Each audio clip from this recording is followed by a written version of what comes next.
शौर्याची पराक्रमाची या मातीमधल्या कणाकणातील मौल्यवान रत्नांची या मातीमधल्या कणाकणातील मौल्यवान रत्नांची कर्तृत्व इथे गगनाला भिडे परिमोल जाणून ठेवू व्यक्तिविशेष radio MPSC Guru spreading the knowledge powered by spectrum अकॅडमीमध्ये मी RJ प्रिया तुम्हा सगळ्यांचं स्वागत करते. विद्यार्थी मित्रमैत्रिणींनो, सामान्य ते असामान्य, साधारण ते अनन्यसाधारण असा आपल्या जीवनाचा प्रवास करणाऱ्या आणि आपल्या कार्याच्या भरीव योगदानाने नवनवीन पैलू स्थापन करणाऱ्या अद्वितीय व्यक्तिमत्वाची गोष्ट म्हणजेच आपलं व्यक्तिविशेष हे सत्र. चला ऐकूया अशाच एका असामान्य व्यक्तिमत्वाची जीवनगाथा आपल्या व्यक्तिविशेष या सत्रात. आज आपण व्यक्तिविशेष या सत्रात दामोदर धर्मानंद कोसंबी यांच्याविषयीची माहिती ऐकणार आहोत. दामोदर धर्मानंद कोसंबी भारतीय गणिततज्ञ. 20व्या शतकाच्या पूर्वार्धात अमेरिकेत शालेय शिक्षण घेणाऱ्या आणि गणितातील पदवी मिळवणाऱ्या मोजक्या भारतीयांपैकी ते एक होते. पाली भाषा आणि बौद्ध धर्म यांचे तज्ज्ञ असलेल्या धर्मानंद कोसंबी यांचे ते सुपुत्र. त्यांचा जन्म 31 जुलै 1907 रोजी झाला.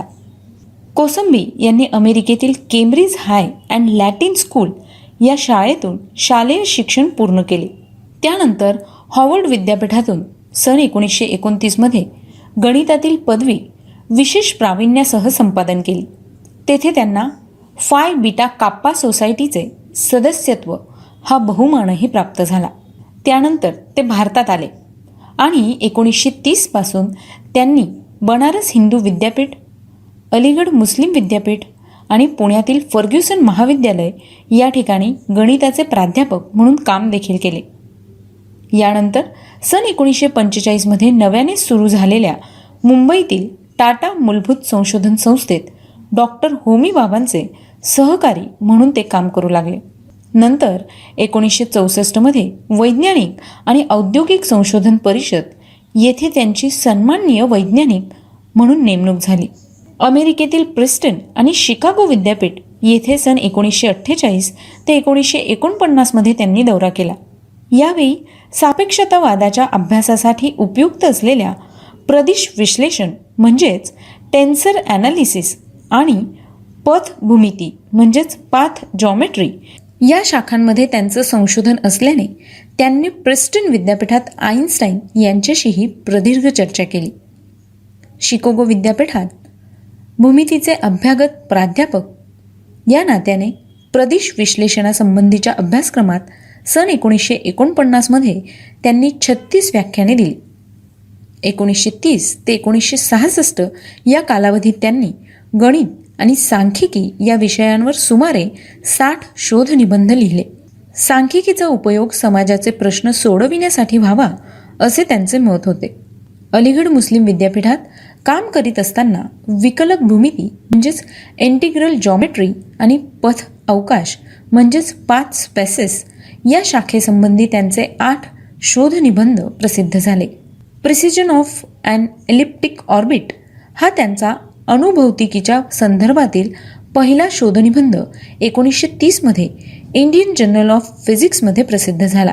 कोसंबी यांना Greek, Latin, French, German, Italian या युरोपियन भाषाही अवगत असल्यामुळे इटालियन, फ्रेंच आणि जर्मन भाषांमधून त्यांचे शोधनिबंध प्रसिद्ध झाले. नंतरच्या काळात त्यांचे शोधनिबंध प्रामुख्याने इंडियन मॅथमॅटिकल सोसायटीच्या जर्नलमध्ये आणि काही आंतरराष्ट्रीय जर्नल्समध्येही प्रसिद्ध झाले. त्यापैकी काही उल्लेखनीय शोधनिबंध सांगायचे तर journal of the Indian mathematical society, quarterly journal of mathematics, American mathematical monthly, journal of the London mathematical society, bulletin of the American mathematical society हे त्यांचे काही प्रसिद्ध आणि उल्लेखनीय असे शोधनिबंध होते. कोसंबी यांना 1934 मध्ये मद्रास विद्यापीठाचे पहिले रामानुजन स्मृती पारितोषिक देखील मिळाले होते. डॉक्टर होमी भाभा यांच्या वडिलांच्या स्मरणार्थ दिल्या गेलेल्या भाभा पारितोषिकाचंही 1947 मध्ये ते मानकरी ठरले. शुद्ध गणित आणि सांख्यिकी या व्यतिरिक्त सांख्यिकी पद्धतींचा उपयोग करून त्यांनी नाणकशास्त्राचा विशेष अभ्यास केला. करंट सायन्स या जर्नलमध्ये 1940 साली a statistical study of the weights of the old Indian punchmark coins हा शोधनिबंध त्यांनी प्रकाशित केला आणि पाठोपाठ संबंधित या विषयावर आणखी काही शोधनिबंध देखील प्रसिद्ध केले. प्राचीन भारताचा इतिहास, संस्कृत साहित्य आणि पुरातत्वविद्या या विषयांवरही त्यांनी सखोल संशोधन केलं. दामोदर धर्मानंद कोसंबी यांनी आपल्या an introduction to the study of Indian history या ग्रंथात भारताच्या इतिहासाकडे पाहण्याचा दृष्टिकोन, घटनांचं विश्लेषण, मार्क्सवादी दृष्टी, ऐतिहासिक साधने व संशोधन या बाबींची चिकित्सा केली आहे. इतिहास म्हणजे साधन व उत्पादन यांच्या परस्पर संबंधांमधील एक कालानुक्रमानुसार आधारित घटना आहे असा त्यांचा ऐतिहासिक दृष्टिकोन होता. भोजराजाचे खगोलशास्त्र, विद्याधराचा सुभाषित रत्नकोश असे अनेक संस्कृत हस्तलिखितांचे त्यांनी संपादन केले. ज्योतिषशास्त्र, खगोलशास्त्र आणि नाणकशास्त्राचे ते व्यासंगी संशोधक होते.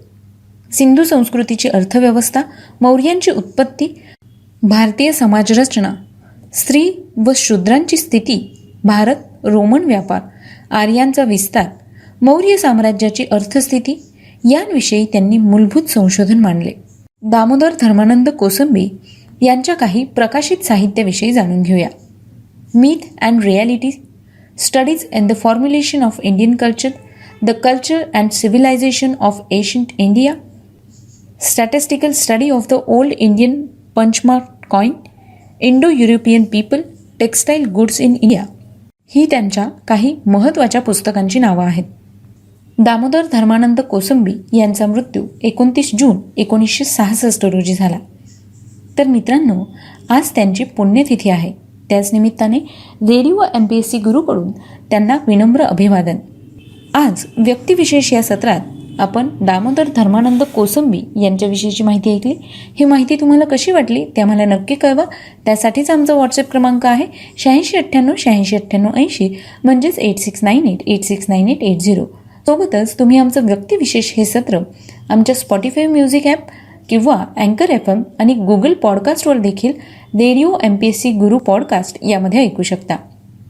चला तर मग, मी RJ प्रिया तुम्हा सगळ्यांची रजा घेते. पुन्हा भेटूया उद्याच्या व्यक्तिविशेष या सत्रात पुन्हा एका नवीन व्यक्तीची जीवनगाथा ऐकण्यासाठी. आणि हो, ऐकायला विसरू नका radio MPSC Guru spreading the knowledge, powered by spectrum academy.